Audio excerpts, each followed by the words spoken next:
Hi folks, I thought I'd just make a bit of a video to show you the deoxidization process that I used with this Pioneer stereo receiver, SX-980.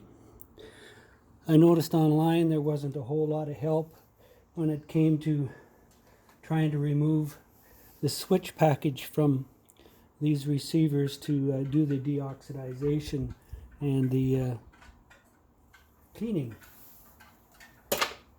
Here's a couple of the chemicals that I've been using to clean the switches.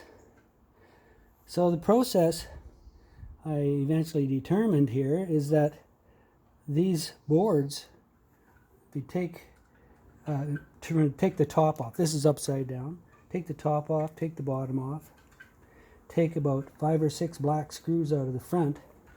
There's 2 sections here. You can take a nut off and these boards will just slip right out. It doesn't look like it initially, but they will. And that would allow you to have access to the switches, which you need in order to do the deoxidizing. And yeah, so initially it seems to be a daunting task to get this done, but now we can have access to the spray ports on the side of these switches if we wish. We can access the entry into both the left and right channels of the pots.